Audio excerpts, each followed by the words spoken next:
Module, we're going to cover a great method of illuminating scenes, and that would be using high dynamic range images, also known as HDRIs. The dynamic range of an image is simply the ratio between the brightest and darkest areas of an image. And an example of a low dynamic range image would be this image here, consisting of a bowl of fruit sitting in a room with just a small amount of ambient light. I thought it would be appropriate to show this particular image since it's the cover of a great lighting book, which would be a good resource for anyone wanting to improve their lighting skills. Now, it's not Max or V-Ray specific, but rather it demonstrates practical application for any advanced lighting program. But anyway, this is a low dynamic range image. Notice the soft muted colors, the lack of any real highlights, and the lack of any view of a source of illumination such as the sun or an interior light.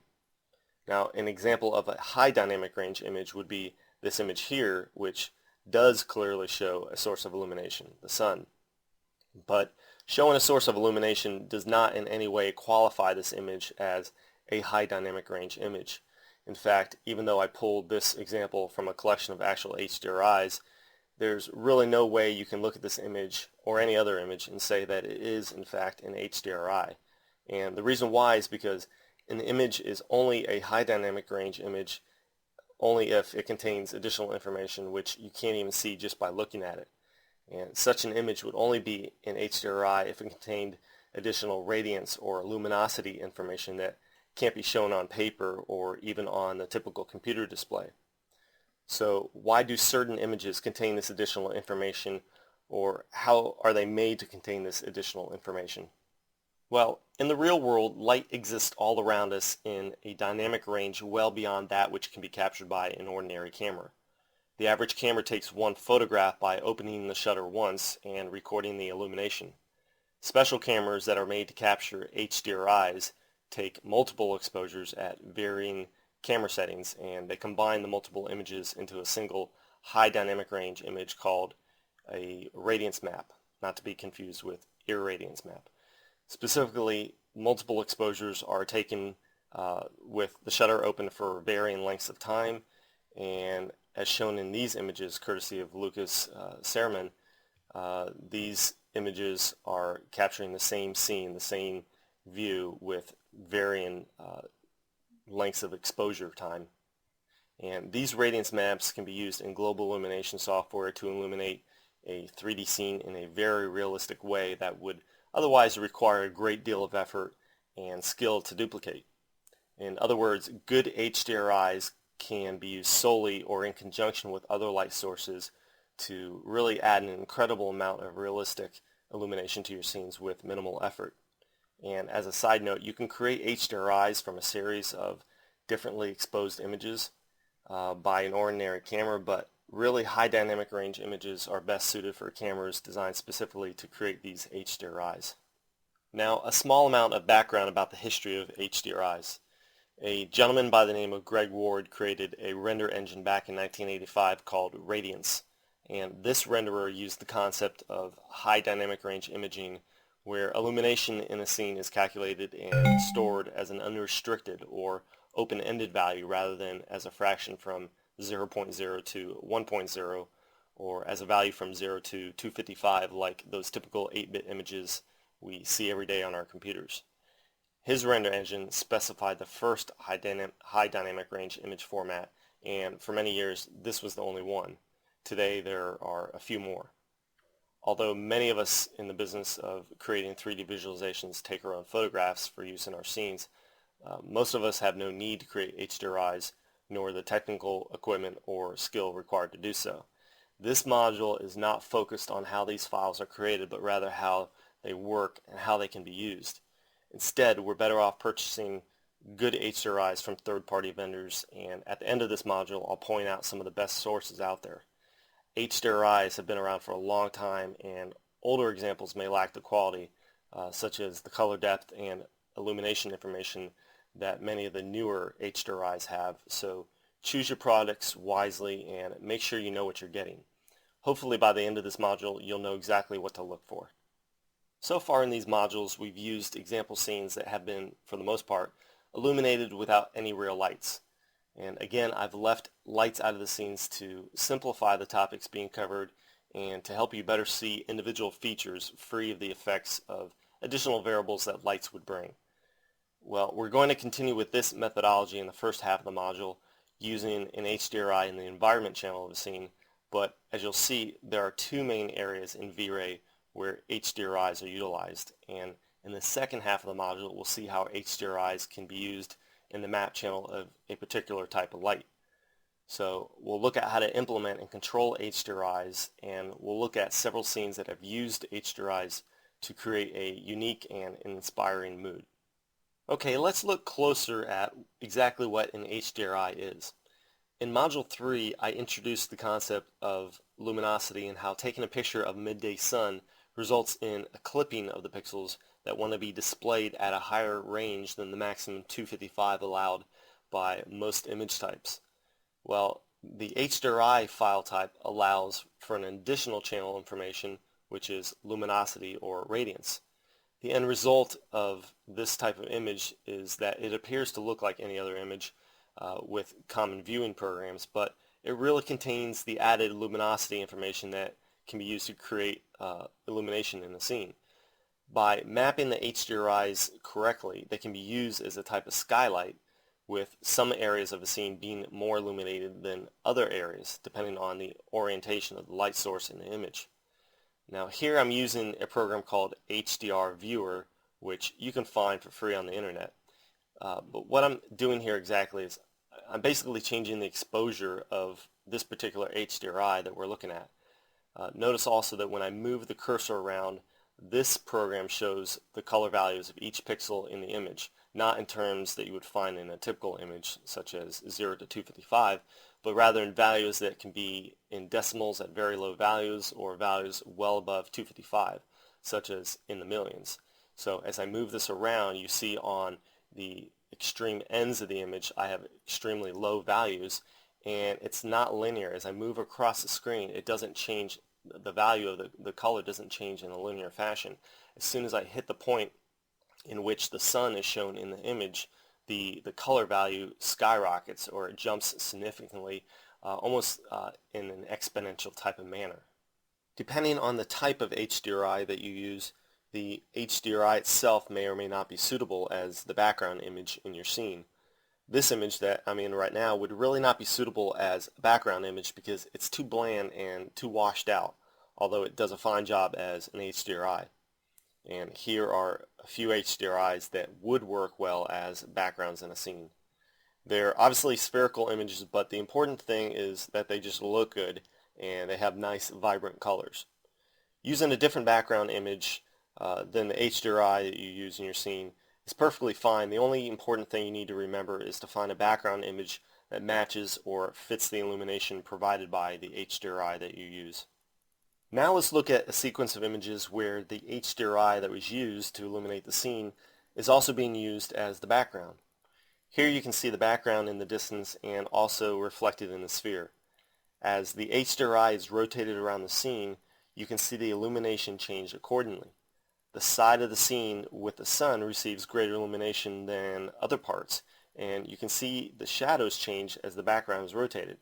So this HDRI is being wrapped around a virtual sphere that surrounds the scene, and different parts of the scene receive different types of illumination, depending on which part of the HDRI they're exposed to. Notice also that in these next few HDRIs, there's a completely different look to the bottom half of the HDRI than to the top. This is an important quality because realistically, if you're going to view the bottom side of objects in your scene, you wouldn't expect to see as much illumination as you would see appearing or originating from the top side. I'll talk about this later in more detail, but I just wanted to point out that many HDRIs have a unique appearance to the top half of the image that represents everything above ground or everything above the horizon line, and they also have a unique appearance to the bottom half of the images. In this particular HDRI, for example, the illumination on the surfaces oriented downwards to the ocean would reflect a different type of illumination than surfaces oriented upwards to the sky in this image. So with this HDRI, you could create such illumination that mimics the illumination coming from below the surface of the ocean. So HDRIs clearly provide a nice source of skylight, but the primary reason that skylight using this method looks so good is the subtle variance from one area of the scene to another. Take, for example, the following rendering. Here you can see on one side of the building a different type of illumination that you can on the other side of the building. Well, in the HDRI shown below the rendering, the sun is clearly visible, and in the rendering it was clearly oriented to the face of the side of the building that received the most illumination. Also, in other HDRIs, having the sun blocked by clouds or trees or anything else can also add a nice touch of realism. Because of the clouds in this image, which help to block the sun's light, certain parts of a scene may receive slightly less illumination than other parts, which are illuminated by parts of the image where light is not blocked by the sun. But HDRIs are not limited solely to these types of scenes, outdoor scenes with the sun. They can be a number of different kinds of images, such as indoor scenes. Okay, with all that said, let's get into it and start using some HDRIs in some scenes. As I just mentioned a moment ago, there are two main areas in which HDRIs can be used, in the environment channel and in the map channel of a particular type of light. Let's start by looking at use of HDRIs in the environment channel of a scene. The environment rollout acts as an override to the environment channel within the environment effects dialog box. So we need to go to the environment rollout, enable the override, click on the environment map channel, and select the V-Ray HDRI map type from the material map browser. And when we do, a map has not yet been loaded. We have to first drag this link to a sample slot within the material editor, and when we do, the HDRI map type appears with its unique interface. And here we can click the Browse button and locate the HDRI we want to use. When loaded, the HDRI can be seen in our sample slot, and with the controls and the parameters in the material editor here, we can control several things about the HDRI's effect on our scene. First, you can choose how this HDRI is to be mapped around your scene, and this is the most important part of the interface to get right, because different HDRIs have to be mapped differently, otherwise you're sure to get strange results. So let's look at each mapping type so that you know exactly how to handle each type of HDRI available. Probably the most common mapping type and the most simple to visualize in your mind is the spherical environment mapping type. This is similar to spherical UVW mapping, and it simply wraps an HDRI around a virtual sphere that surrounds your scene. The most common method of spherical mapping, the kind that you'll usually see most often is when working with spherical maps, is the latitude-longitude method shown here. These image types are twice as wide as they are tall, so in this image, for example, my image resolution is 700 pixels across and 350 pixels top to bottom. This image shows a complete 360 view of the surrounding environment. The bottom and top edges of the images occur at the poles of the virtual sphere, and notice there's a significant amount of distortion the closer you get to these edges.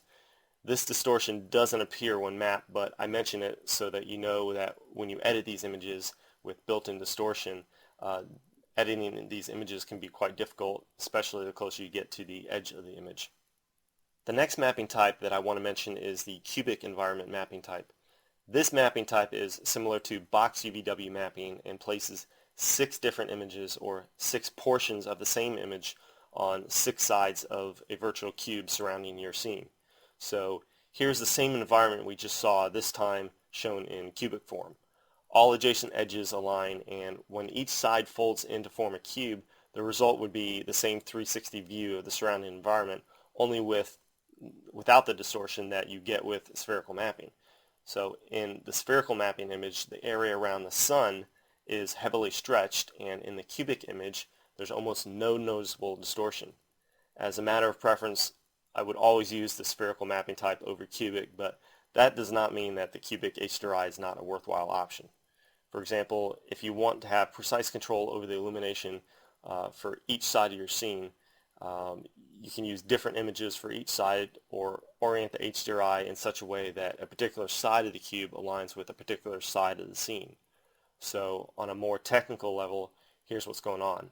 One side represents forward, or north, and another represents backwards or south, and so on. Notice the lack of distortion in this image also. But this specific orientation is just one configuration for the cubic environment mapping type. Here's another one, and the only difference here is the placement of the part of the image representing south. Everything is the same, but it's important that you know that there are two cubic mapping types so that you're not confused if you ever purchase HDRIs and see two different types of cubic mapping. You don't have to change anything as far as mapping anything inside the material editor because all you have to do is select cubic mapping. I just wanted to point this out. Another very common type of mapping is the angular mapping type, also known as the light probe. And here's an example of a light probe image, and all it is a square with a circular area that contains all the HDRI information. So the area outside the circle doesn't contain any information at all, or at least any additional information other than what you see in the image here. The light probe is a 360-degree fisheye image, which really just means it shows a complete 360 environment, and it's heavily distorted around the edge of the circle. The center point of the circle shows the view forward or north, while the edge of the circle shows the view backwards or south. And editing this kind of HDRI is all but impossible because of the extreme distortion. The last mapping type that I want to point out is the mirror ball type. This is probably the easiest mapping type to create, and to create it, the cameraman just takes a picture of the mirror ball with multiple exposures, of course, and everything reflected in the ball is what makes up the HDRI information. It's not really a 360 HDRI like the angular map type. In fact, by all accounts, it's just a 180-degree image. And to create it, ideally, the camera should have a telephoto lens, and the photographer should take a picture of this mirror ball at a pretty good distance away so that the photographer and the camera's reflection is minimized. Doing so allows for the mirror ball also to reflect a full 180 degrees of the surrounding environment. Editing of this type of HDRI is possible, but it's best done in areas closest to the center of the image where distortion is minimized. The next thing I want to address, and a very important note of that, is the orientation of all these HDRIs. In their default orientation, the parts of each HDRI that represents the sky, or at least the area above the horizon line, is reflected in the top half of objects in a scene. And I was talking about this a moment ago, but I want to talk about it in more depth since I need to explain the controls in the material editor that allow you to change the orientation of HDRIs. So notice here in this image, courtesy of Blackdesigntr, that I see much more illumination in the top half of this dragon because, as logic would dictate, it's oriented upwards towards the sky where most of the illumination is coming from. When this HDR image was taken, clearly the ground was illuminated, which means therefore that light was bouncing off of it. Well, if light was bouncing off it, then it bounces upward onto the underside of the dragon. So my point is, HDRIs give you a great way to illuminate a scene nicely without even having to place any lights, although you certainly can to enhance lighting in certain ways. So if an actual model of this dragon existed and were placed in the exact spot that this HDR image was taken from, the illumination of the real model would look very similar to the illumination you see in the 3D model of the dragon here in the rendering. This assumes, of course, the HDRI was taken at sufficiently high quality with plenty of exposures and a good range in color. But you're not limited to the default orientation, and one of the great things about the HDRI map is the ability that you're given to rotate the map to achieve a particular look to the lighting. So you can rotate the HDRI around your scene using the horizontal and vertical rotation parameters here. By changing the horizontal rotation value, you can see that it changes the part of the HDRI visible in the sample slot. So if I rotate the map 360 degrees, the map will return to its initial orientation, which was 0 degrees. I can also rotate the map vertically, though the practicality of doing so is not as great as rotating the map horizontally around the z-axis. And let's see an example of this. So here's a simple scene with just a few objects, and the only source of illumination is the HDRI in the environment slot. As you can see in the material editor, I have an HDRI loaded with no horizontal or vertical rotation. When rendered, here's what I get. You can see the sun reflected in the sphere, and in this case the sun is over my right shoulder, and because of this there are shadows to the left and behind the sphere. The majority of the illumination is clearly coming from above the horizon line. So all I'm going to do now is apply some horizontal rotation, 30 degrees. And there in my sample slot the HDRI rotates. Now when rendered, here's what I get. The sun is clearly in a new location, as are the shadows. So if I keep applying horizontal rotation, my sample slot reflects all these changes. Likewise, I can rotate the HDRI vertically, but doing so is just not as necessary as applying horizontal rotation. Rather than rotating the image vertically to get the light to come from just such an angle in the sky, you're probably going to be better off finding the right HDRI that the light source already has positioned correctly in the sky. But just to show you, you can change the vertical rotation to change the location of the light source in your image. And here's the same scene with 180 degrees of vertical rotation. Notice in the sample slot that the HDRI is now upside down. Now when rendered, the majority of the illumination seems to be coming from below, i.e. below the horizon line. You could also just enable the flip vertically option to get the same general effect, although the actual result would be just a mirrored version of this. There's two additional controls in the HDRI map that are quite important. First, the multiplier is pretty straightforward and nothing new. Doubling this simply doubles the amount of illumination the HDRI wants to radiate.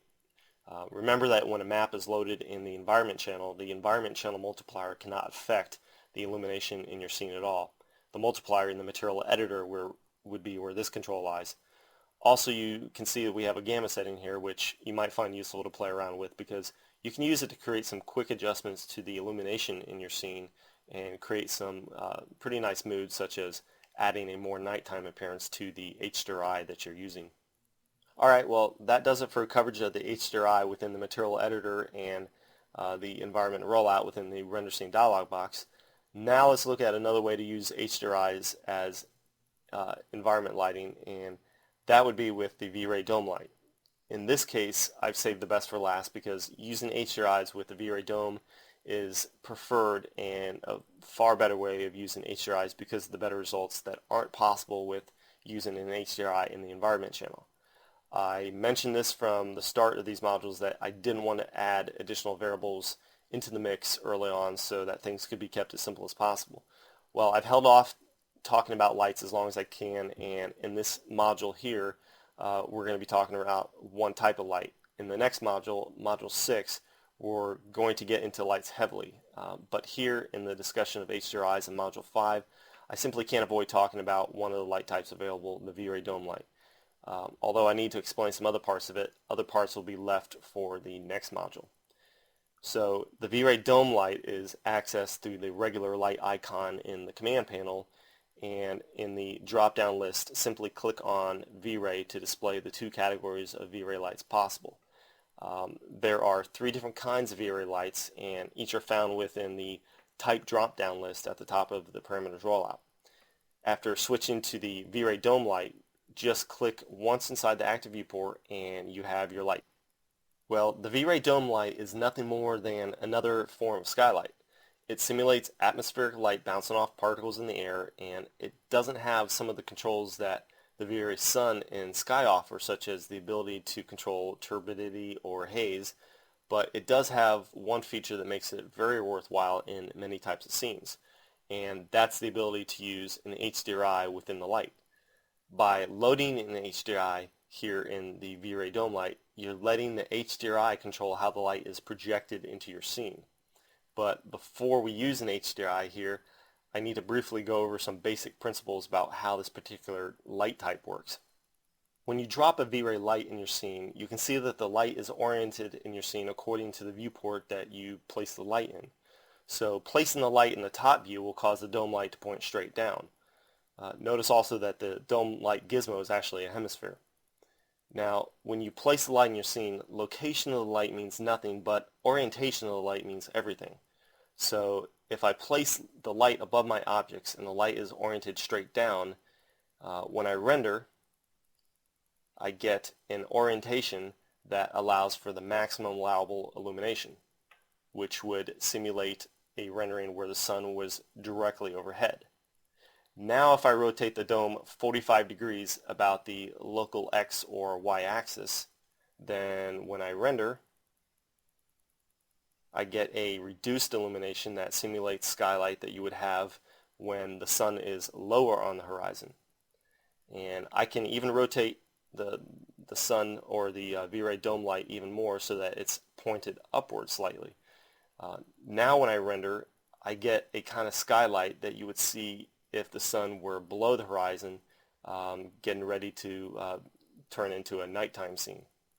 As with any skylight, the shadows are quite soft, and when the dome is oriented straight down, it can be difficult to say where the sun in the sky is. Sometimes you may want to use non-descriptive shadows like this, and sometimes you may find it necessary to place other lights in your scene that give you direct light or stronger shadows. Nonetheless, you can see that when we render the dome light oriented in certain ways, we can control quite nicely which side of the scene gets the majority of the illumination and which side is in shadows. And thus, we can better simulate conditions where the viewer knows exactly where the light is coming from. So you should be able to visualize this dome as a virtual hemispheric object surrounding half of your scene and casting skylight from just that half of your scene. So the strongest light comes from the direction that the light is oriented. As I just mentioned a moment ago, the position of the light means nothing. If I delete this current light and drop in another light and move it just above the objects in my scene and render, this is what I get. Now if I move the dome light a great distance away from the objects in my scene and move it much higher up, when I render again, you can see that nothing has changed. So position means nothing. One additional note, you may or may not have noticed that when I first placed the light in my scene, I immediately changed the multiplier value. The default value of 30 is usually far too high for exterior scenes, so I changed it to 1 and got a more usable illumination. For interiors, a larger value like 30, however, might be needed to get enough illumination to light the inside of a building. Likewise, the less illumination your skylight provides, the more apt the light is to produce splotches in the shadows. And this we'll look in more detail in the next module on lights, how to improve the shadow quality of any type of light. Okay, that's enough background information on the dome light. Let's start putting some HDRIs to work here. So within the texture section at the bottom of the rollout, you can click the map channel and select the HDRI map type from the material map browser. Like before, an HDRI is not actually loaded yet. We have to first instance this map into the material editor. And when we do, we have to click on the browse button to find the HDRI that we want. And I'll use an image like this and render out using the default settings. And when I do, my image looks like this. Now, this is not much of a scene to look at because I'm just using a simple scene as a tool to show exactly what happens with individual objects when illuminated by an HDRI and a dome light, as I'm doing here. To better see the kind of renderings possible with HDRIs using a V-Ray dome light, I'm going to scroll through a series of renderings along with the HDRIs used to create them. So the top image here is a project of a luxury condo development that I contracted out to the crew at Panorama 01. And as you can see, they did a really nice job with it. The lighting is really well done, and you might be surprised to hear that it was done entirely through the use of the HDRI image shown below the rendering. You almost can't put your finger on exactly what it is about the lighting in this image that makes it so nice and makes it so real, but it's a lot of little things. One is the variation from one direction to another. Notice how one side of the building is illuminated much differently than the other. And this is because the sun in the HDRI is projecting light from the direction that faces this side of the building. Also, there's a very faint tint of orange-red light striking these surfaces here. The shadows are also very soft and subtle, which reflect the time of day and the atmospheric conditions shown in the background image. So that's just one rendering, and here are some more. Scrolling through a couple more. These are some really nice renderings that were created just by changing out the Hdri image. And as you can see, there's a lot of different looks, a lot of different moods to these images. And my personal favorite here is a fantastic night image, which is a type of rendering many V-Ray users try to create but often struggle with. Well, with good HDRIs, it's really quite simple. Now I want to show off a couple images of a student of mine, Padilla Hutton, who runs Avocado 3D. Here she's achieved a wonderful mood to create a nice sunset image. And she explained that she did this using the HDRI shown below, as well as a V-Ray sun to help bring out the strength of the sun's direct light. And here's a few more. And you can clearly see that HDRIs give you some amazing results without the extensive work that would otherwise be required. Okay, before we end the discussion on the HDRIs, there's just a couple more things that I want to point out. First of all, going back to a little history on the HDRI, back in 1999, the movie studio Industrial Light and Magic began developing a new and improved type of HDRI format known as OpenEXR. It was first put into use a couple years later in the first Harry Potter movie, and ILM states on their official OpenEXR website that it uses this format now on all its motion pictures. They've released this format type for free distribution and use by the public, so it becomes a nice option to use. You can visit www.openexr.com for a thorough technical explanation about what it does better than the standard HDR format type. I just wanted to mention it so that you know it's an option that is supposed to provide a higher dynamic range and color precision than the previous format type, as well as a better compression. For these reasons, many HDRI producers such as Dosh Design have begun releasing images in both HDR and EXR formats. But when you load the V-Ray HDRI map type in Max, and when you click on the Browse button and then the Files to Type drop-down list, you can see that the V-Ray HDRI shader does not support the EXR format type. You can still use it by loading it as a bitmap, but on a personal level, I still prefer the simplicity of the HDRI file because, by all accounts, it really yields perfectly good results. When you load an EXR file type, you're forced to do a little more work in the OpenEXR configuration dialog box to get the results that you need. And this is a plugin developed by Splutterfish, and if you want more information on how it works, just click the Splutterfish link within the help section here in the dialog box. And finally, a good HDRI library is really important to be able to duplicate many different types of moods. And some good sources for HDRIs are Dosh Design, Hyperfocal Design, and HDRI Studio. Dosh Design has several different collections of high-quality HDRIs in multiple mapping types and in the HDR and EXR formats. And they also have some good resources for showing you how to implement HDRIs and giving you a little bit more information about how they work. Hyperfocal also has some great collections, quite a large collection. They're devoted towards HDRIs, so you might want to check them out as a source for HDRIs. And HDRI Studio has a great product line that might suit your interior needs. They sell a wide range of bundles of HDRIs, but they're really quite different from most of the HDRIs you might have seen for sale. They basically have various colors positioned in precise locations around the HDRI image, and when used in an interior scene, they can really give you a nice look. Best of all, you can purchase a bundle of specific color types, and as an example of how they look, when I click on one of their samples and rotate the HDRI around the objects in the scene, you can see how nice these images are and how much changing the orientation of the HDRI produces drastically different results. Well, that does it for HDRIs and Module 5. Let's briefly review what was covered here in this module. First of all, I think that the information that I presented in this module is much easier to grasp than any of the previous modules. It's pretty straightforward. Even though the science behind HDRIs is quite complex, the subject of HDRIs is really quite simple in comparison to most areas of advanced lighting.